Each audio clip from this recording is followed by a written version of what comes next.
Delhi NCR के कई इलाकों में तेज बारिश को लेकर अलर्ट जारी किया गया है। तेज हवाओं के साथ दिल्ली में मौसम बदलता हुआ दिखाई दिया। ऐसे में देश भर के कई इलाकों में हाई अलर्ट जारी किया गया है। दिल्ली में भी आईएमडी का हाई अलर्ट, जहां तेज हवाओं के साथ दिल्ली में मौसम बदलता हुआ दिखाई दिया। 13 राज्यों में अलर्ट जारी किए गए हैं।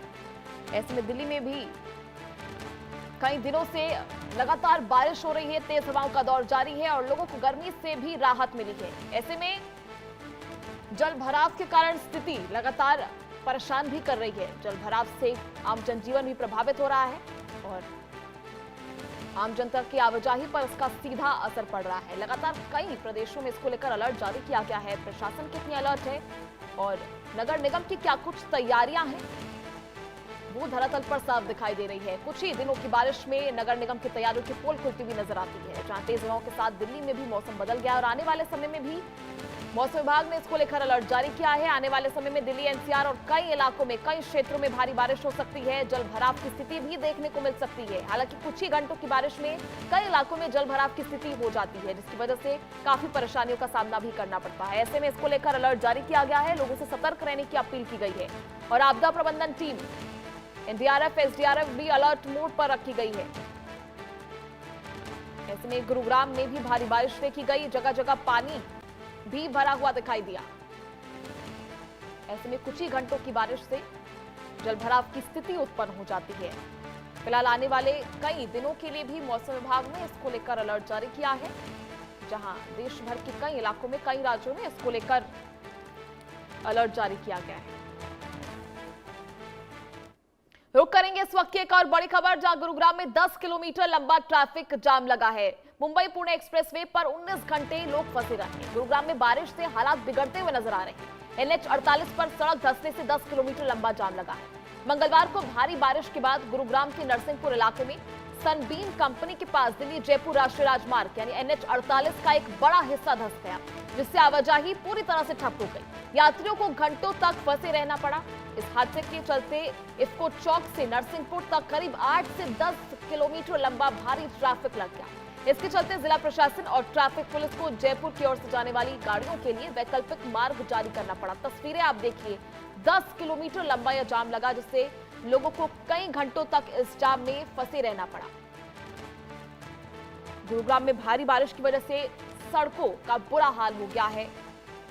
सड़कें धंस गई और ऐसे में लोगों को भारी परेशानी का सामना करना पड़ा। चलिए, ज्यादा जानकारी के लिए सहयोगी शाहिद हमारे साथ लगातार बने हुए हैं। शाहिद, जिस तरह से लगातार भारी बारिश की वजह से स्थितियां खराब होती जा रही हैं, कुछ घंटों की बारिश में ही सड़कें अपना रंग दिखाने लगी हैं और निर्माण कार्य की गुणवत्ता पर भी सवाल खड़े हो रहे हैं। देखिए, सबसे अहम बात यही है कि जब बारिश होती है, चाहे वो मुंबई की बात करें, चाहे दिल्ली की बात करें, चाहे दूसरी जगहों की बात करें, सबसे ज़्यादा असर ट्रैफिक पर पड़ता है। उसकी सबसे बड़ी वजह यह है कि जब भी निचले इलाके भरते हैं तो उन इलाकों में भरने का असर सीधा सड़क पे दिखाई देता है। आप देखिए, मुंबई की बात करें या दिल्ली की बात करें या दूसरे शहरों की बात करें, जो भी निचले इलाके हैं, जाहिर सी बात है, ये तो लाजमी है कि जब तेज़ बारिश होगी तो वो इलाके भर जाएंगे और जब पानी की जद में वो इलाके आएंगे तो ट्रैफिक पर उसका सीधे सीधे असर पड़ेगा। मुंबई की बात करें, मुंबई पुणे एक्सप्रेसवे, इसलिए जो है ट्रैफिक का असर देखा जाता है कि इसकी कनेक्टिविटी घाट इलाकों से भी है और इसके साथ साथ एक लंबा जो है, आप ठीक है, एक्सप्रेसवे पर आप लंबे समय तक जा सकते हैं, लेकिन उतरना तो आपको मुंबई में ही है या उतरना आपको पुणे में है। और जब आप जो है वहाँ उतरने के बाद उसी पानी की वजह से डूबी हुई सड़कों के बीच से गुजरेंगे तो जाहिर सी बात है कि आपको ट्रैफिक का सामना करना पड़ेगा और उसका असर सिर्फ फिर वहीं नहीं दिखेगा, उसका असर जो है एक्सप्रेसवे पर भी जो है दिखना लाजमी है। कुछ यही माहौल जो है दिल्ली का भी है। आप देख लें, जो भी निचले इलाके जब भरते हैं तो जाहिर सी बात है वो जाएगा कहाँ वो आदमी।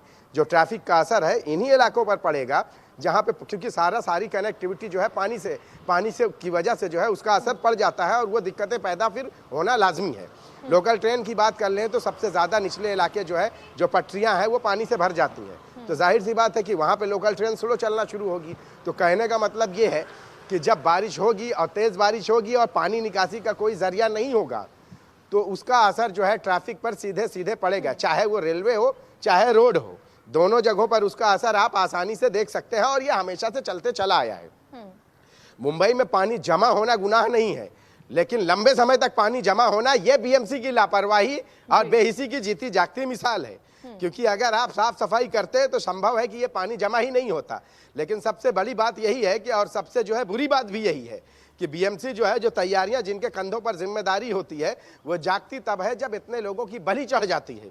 13 दिन इस बार मानसून लेट आया है मुंबई में, और लोगों की इस बार बहुत उम्मीदें थी कि इस बार शायद बीएमसी की तैयारी बहुत जबरदस्त तरीके से होगी, लेकिन फिर वही हुआ, पहली ही बारिश में सब पोल खुल गई।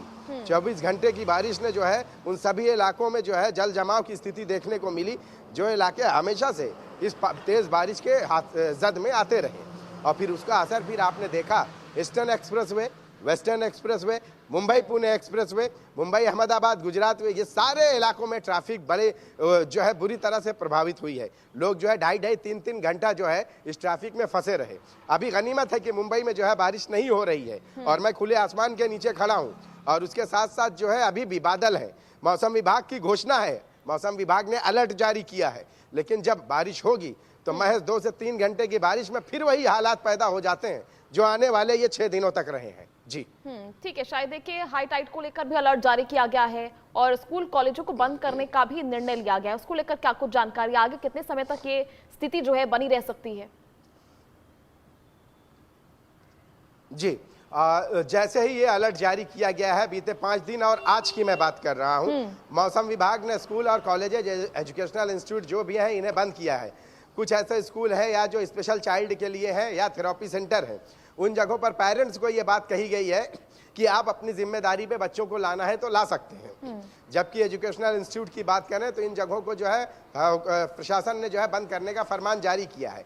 हाई टाइड को लेकर समुद्र में 5 फीट से ऊंची लहरें उठने की आशंका जताई गई है, जिसकी वजह से सभी तटवर्ती क्षेत्रों पर पुलिस फोर्स तैनात की गई है। समय की बात करें तो जैसे कल का समय था 4 साढ़े 4 बजे, आज का भी समय कुछ 2 बजे से लेकर 4:30 बजे और 6 बजे, यानी आप 2 बजे से लेकर 6 बजे के बीच में समुद्र के किनारे बिल्कुल भी ना जाएं, क्योंकि समुद्र में 5 फीट से भी ज्यादा ऊंची लहरें उठने की आशंका जताई जा रही है, जैसा कि कल देखा गया या इससे पहले देखा गया। इसीलिए मौसम विभाग की इस चेतावनी के बाद मुंबई पुलिस नरीमन पॉइंट, चौपाटी और मरीन ड्राइव, इसके साथ साथ जुहू चौपाटी, उसके अलावा तटवर्ती क्षेत्रों में रत्नागिरी, गुहागर, श्रीवर्धन, रायगढ़, अलीबाग, रेवास, कोई ऐसी जगह नहीं बची जहां पे पुलिस फोर्स तैनात ना की गई हो, क्योंकि इन जगहों पर बड़ी संख्या में सैलानी आते हैं और समुद्र का लुत्फ उठाने के लिए यहाँ पे आते हैं और यही हादसे का जरिया बनते हैं। इसी वजह से इन सभी जगहों पर पुलिस फोर्स तैनात कर दी गई है और स्ट्रिक्टली लोगों को लिए बोला गया है कि यहाँ पर आपके लिए पाबंदी है। आपको अच्छे से पता है ये बात कि जुहू और चौपाटी बड़ी भीड़ देखी जाती है। मुंबई में यही तो 2 जगह हैं जहाँ पे लोग जो है पूरी मुंबई जो है जमा होती है। लेकिन आपको मैं बता दूं कि बारिश के अलर्ट की वजह से इन दोनों जगहों पर पूरी तरह से पाबंदी आयद की गई है और कहा गया है कि यहाँ पे कोई भी यहाँ पे सैर तफरीह की गरज से यहाँ ना आए, क्योंकि समुद्र में हाई टाइड का अलर्ट है। यही वजह है कि हादसा के शिकार आप ना हो और कोई जानी नुकसान ना हो। यही वजह है कि इन जगहों पर पुलिस की पेट्रोलिंग भी जो है बड़ी संख्या में हो रही है और पुलिस जो है गाड़ियों से यहाँ पे मूवमेंट करके चौपाटी पर, जुहू पर लोगों को अगर एक भी कोई शख्स दिखाई देता है तो बीते 1 हफ्ते से जो है अपील कर रही है आप यहाँ से जाएं, यहाँ ना रुके, क्योंकि उसकी सबसे बड़ी वजह और भी मैं आपको बता देता हूँ। दूसरी जगहों पर जो भी है बाकायदा जो है सीमेंट या पत्थरनुमा किनारे में जो है बनाया गया है, समुद्र की लहरें जहां से टकराकर वापस चली जाती हैं। लेकिन चौपाटी और जुहू में ऐसा कोई बॉर्डर, ऐसा कोई जो है इंतजाम नहीं है कि जो है लोग जो है वहां अगर खड़े होते हैं तो समुद्र का जो पानी है या ऊंची लहरें हैं वो किसी को भी जो है बड़े ही आसानी से खींच कर लेकर जा सकती हैं। और आपको पता ही है कि मौसम विभाग ने 60 से 80 किलोमीटर प्रति घंटे की रफ्तार से तूफान की भी आशंका जताई है, जिसमें जो है तेज लहरें, ऊंची लहरें जो है, इस तूफानी लहरों में कोई भी कभी भी इसकी जद में आया तो शायद वो जान से हाथ धो बैठेगा। यही वजह है कि हाई टाइड के पेश नज़र मुंबई और मुंबई के तटवर्ती क्षेत्र जितने भी हैं, मुंबई ये महाराष्ट्र, माफ कीजिएगा, मुंबई और महाराष्ट्र के जितने भी तटवर्ती क्षेत्र हैं, इन सभी इलाकों में जो है हाई टाइड को लेकर अलर्ट जारी किया गया है। मुंबई, रायगढ़ और रायगढ़ में अलीबाग, रेवास, रेवदांडा, रत्नागिरी, गुहागर, श्रीवर्धन, इन सभी इलाकों में जो है हाई अलर्ट जारी किया गया है और समुद्र के किनारे किसी को भी जाने पर पाबंदी आयद की गई है। इन इलाकों में पुलिस की फोर्स तैनात की गई है। मछुआरों को डीप सी में शिकार के लिए मना किया गया है। यही वजह है कि सारे समुद्र के किनारे जो है बड़ी संख्या में मछुआरों की बोट जमा है। जी ठीक है, शायद चलिए, बहुत बहुत शुक्रिया आपका जुड़ने के लिए, तमाम जानकारी अपडेट साझा करने के लिए।